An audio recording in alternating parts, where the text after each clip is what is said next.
మధువిధు ఇది 2 or 5 minutes run time తో 2026 April 23న theatres లో రిలీజ్ అయిన మలయాళం మూవీ. ఈ మూవీ ఇప్పుడు మే 22 నుంచి సోనీ లీవ్ లో ఓటీటీలో స్ట్రీమ్ అవుతుంది.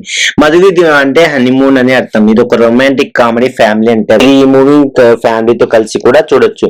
మూవీ నేను ఎక్స్పెక్ట్ చేసినంత గొప్పగా ఏం లేదు, కానీ ఒక simple feel good busy entertainer లా ఉంది. మంచి సిచ్యువేషన్ కామెడీతో రిలేటబుల్ ఫ్యామిలీ మూమెంట్స్ తో మూవీ అలా వెళ్ళిపోయింది. మూవీ ఫస్ట్ హాఫ్ ప్రెడిక్టబుల్ గానే ఉంది, కానీ సిచ్యువేషన్ కామెడీ ఆర్గానిక్ గా అనిపించిన హీరోయిన్ల లవ్ ట్రాక్ వల్ల పర్లేదు అనిపించింది.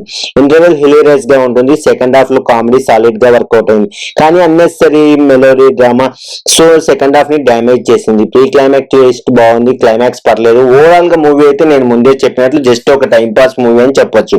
స్పాయిలర్స్ లేకుండా ఈ మూవీ స్టోరీ ఏంటంటే, రాజ్ కుమార్ అంబరీష్ అన్నదమ్ములు. రాజ్ కుమార్ వైఫ్ ఎప్పుడో చనిపోయి ఉంటుంది. తనకు అమృతరాజ్ విమలరాజ్ అనే 2 కొడుకులు ఉంటారు. అంబరీష్ ఏమో బ్యాచులర్. ఇలా ఆ ఇంట్లో అంతా మగవాళ్ళే, ఆడతోడు అంటూ ఎవరు ఉండరు. ఈ ఫ్యామిలీ అమృతరాజ్ కి పెళ్లి సంబంధాలు చూడడం స్టార్ట్ చేస్తారు, కానీ వాళ్ళ ఫ్యామిలీ మీద ఉన్న ఒక రూమర్ వల్ల అందరూ మగవాళ్ళే ఉండే ఆ ఇంట్లోకి కోడలుగా రావడానికి ఎవరు ఇంట్రెస్ట్ చూపించకపోవడం వల్ల చాలా పెళ్లి సంబంధాలు ఫెయిల్ అయిపోతాయి. ఇలాంటి సిచ్యువేషన్ లో అమృతరాజ్ అనుకోకుండా స్నేహ అనే ఒక అమ్మాయిని కలుస్తారు. ఆ తర్వాత వీళ్ళిద్దరూ ప్రేమలో పడతారు. డిఫరెంట్ రిలీజియన్స్ కి చెందిన వీళ్ళిద్దరూ పెళ్లి చేసుకోవాలని తీసుకున్న నిర్ణయం వల్ల వాళ్ళ ఫ్యామిలీస్ లో ఎలాంటి సిచ్యువేషన్స్ ని క్రియేట్ చేసింది, చివరికి ఏం జరిగింది అనేది ఈ movie remaining part of the film. Director Vishnu Aravind ఈ స్టోరీని ఇంట్రెస్టింగ్ ట్విస్ట్ లతో, ఆర్గానిక్ గా అనిపించే లవ్ ట్రాక్ తో, హిలేరియస్ గా రన్ అయ్యే సిచ్యువేషన్ కామెడీతో బాగా హ్యాండిల్ చేశాడు. మూవీలోని కామెడీ పోర్షన్స్ ని చాలా కన్విన్సింగ్ గా ప్రెజెంట్ చేశారు. రైటింగ్ బాగుంది. ప్రెజెంట్ జనరేషన్ తో యూత్ తీసుకునే నిర్ణయాలతో ఓల్డ్ జనరేషన్ వల్ల అనవసరంగా అడ్డుపడకూడదని చెప్పే ఈ మూవీలోని అండర్ కరెంట్ మెసేజ్ కూడా సో, కాకపోతే ఎమోషనల్ డ్రామా మాత్రం అసలు వర్కౌట్ అవ్వలేదు.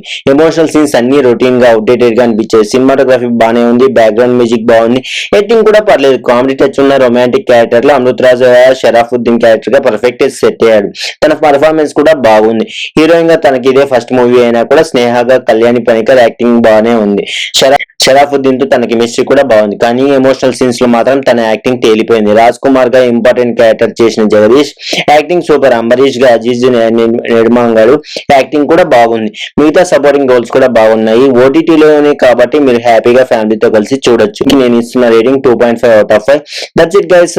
సో ఇంకో రివ్యూలో కలుద్దాం. మీకు ఎలా అనిపించిందో కామెంట్స్ లో మాతో షేర్ చేసుకోండి. మరిన్ని రివ్యూస్ అండ్ రికమెండేషన్స్ కోసం మన ఛానల్ ఇప్పుడే సబ్స్క్రైబ్ చేసుకోండి. Thank you for watching.